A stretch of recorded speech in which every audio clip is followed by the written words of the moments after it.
Қайсар ана. Түн. Айнала мүлгіген тыныштық. Тек жаңа ғана орнынан қозғалған пойыз перронының уілі осы бір жайбарақат уақыттың шырқын бұзғандай. Ауыр жүгін арқалаған әйел қараңғы жолмен үйіне қарай бет алып келеді. Оның осылай жүк тасып, пойыз вагондарын жағалап, сауда жасап жүргеніне біраз жыл болды. Жабырқаған ананың жүрегін жоқшылық тіпті жүдетіп жібергендей. Тұнық ойға тұншығып келе жатқан Дәметкен өзінің жолдасынан қалған шаңырағына қарай жеткенін де білмей қалды. Үй іші де суық, қап-қараңғы.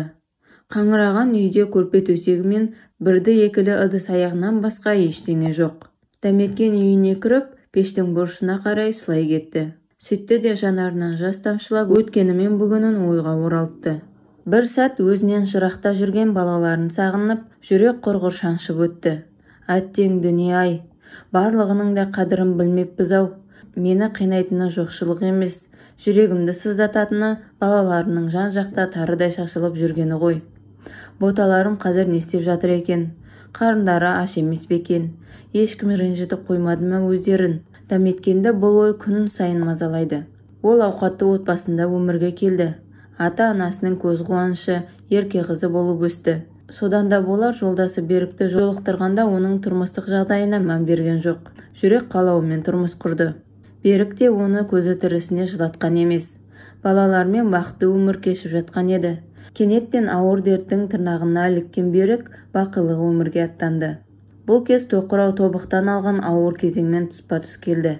Бұған дейін ерінің тапқан табысын үнемді жаратып, балаларын бағып, тамағын әзірлеп отыратын Дәметкенге тұрмыстың тауқыметі сезіле бастады. Осы кезде ағасы мен інісі «Сен жұмыс жаса, қазір заман оңай болып тұрған жоқ.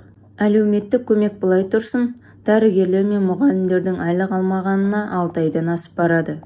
Елдің бәрі пойызға шығып, сауда қылып жүр. Біз саған азын-аулақ ақша берейік, соны айналдыр. Ал балаларға алаңдама, біз қараймыз деді. Осылайша Дәметкеннің көз қарашығы 3 баласы өзіне жырақта өмір сүре бастады. Ағасы Алматыда, інісі Шымкентте тұратын еді. Үлкен қызы Гүлден мен кенжесі Ерден інісінің қолына барды. Ал ортаншы ұлы Ерұлан ағасының тәрбиесінде. Оларға жиі баруға мүмкіндігі де болмайды. Тіпті арасында дауыстарын естіп жұбататын телефоны да жоқ еді. Бұндайда өзін іштей міне аз қалды, аз ғана уақыт қалды. Содан соң бәріміз әкелерің салған осы үйде бас қосамыз деп іштей көбірлеп жанын жұбатады. Бұл кез өзгенің қолында өмір сүріп жатқан балаларға да оңай соқпады. Қанша туыс, бірге туған болса да өз үйінде шалқып жүргенге не жетсін шіркін.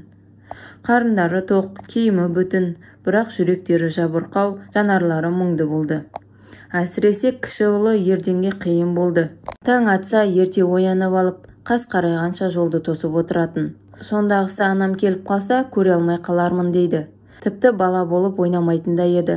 Ал бой жетіп келе жатқан Гүлден жеңгесінің қабағын бағады. Үйдің тірлігін өз мойнына алды. Таң атқаннан кеш батқанға дейін белі бүгілмей барлық шаруаны тындырады.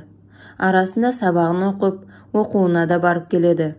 Мектепте алғыр, өте жақсы оқиды. Арманы асқақ қыз болашақта білікті маман болып, жалғыз анасы мен қос бауырының қамқоршысы болуын ойлайды. Ортаншы ұлы Ерұланның халі мүлдем басқа. Ол анасының қасында, әкесінің барында өте ерке өскен еді. Ешкім бетінен қақпайтын тентек болды. Оның бал болжанған жанары солғынданып, мөлдіреген мұңға батқалы қашан. Кеш болысымен ұйқысы келмесе де қараңғы бөлмеге кіріп алып, төсегінде жатып, Аллам, анамды аман сақтай көр, бауырларымды жылатпа деп жаратқанға жалбарынады. Осылай күндер өтіп жатты. Бірде Дәметкен пойыздан түспек болып жатқанда, аяғы шалынып қозғалғалы тұрған пойыздың астына құлайды. Осы кезде барлығы оны өлді деп ойлайды. Бірақ балаларының тілегі болар, 2 рельстің ортасына түсіп аман қалады. Тағы бірде ауыр жүк сүмкесі төбесіне түсіп, басынан қатты соққалады. Осыдан кейін дүние табам деп жүргенде, балаларыма қауышуға зар болып қалармын деп, бәріне қолды бір сілтеп, азын-аулақ ақшасына балаларына базарлық алып жолға шығып кетті. Жүрегі алып ұшып, інісінің үйіне жақындай бергені сол-ақ еді, анашым деген таныс дауысты естіді. Бұл Ерден еді. Қуаныштан құстай ұшқан бала анасының құшағына құлай кетіп, анашым сен бе? Сен ақыры келдің ғой, бұл менің түсім емес қой, шын ғой деп анасын құшақтай жөнелді. Маматайым, жұпар есіңді сағындым, өзіңізді сағындым деп егіліп жылады. Екеуі көше бойында сағыныштарын баса алмай құшақтасып ұзақ тұрды. Сонан соң ғана үйге енді. Гүлден сабақтан келіп жатқан еді. Анасын көріп, көңілі алай-түлей болып жатса да, қайсар қыз сыр білдірген жоқ. Жай ғана мама деп күлімсіреп мойнына асыла кетті. Сағынысқан жандар түнде құшақтасып жатты.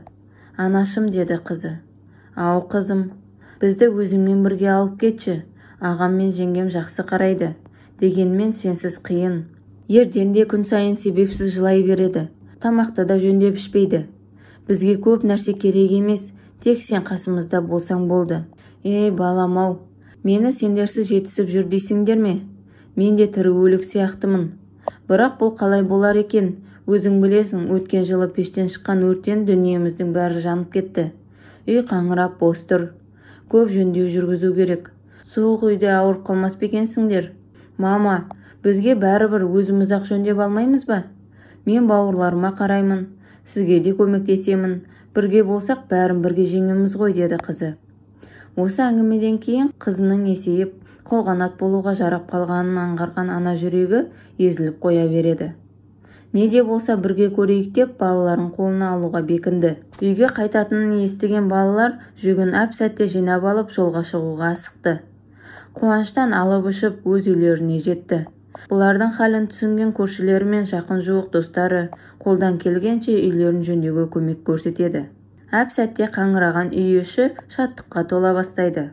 Қос қанаты ұлдары мен қарашығы қызы анасына қолғабыс болды. Ол пойызға шығып кеткенде үй ішін мұнтаздай жинап қоятын болды.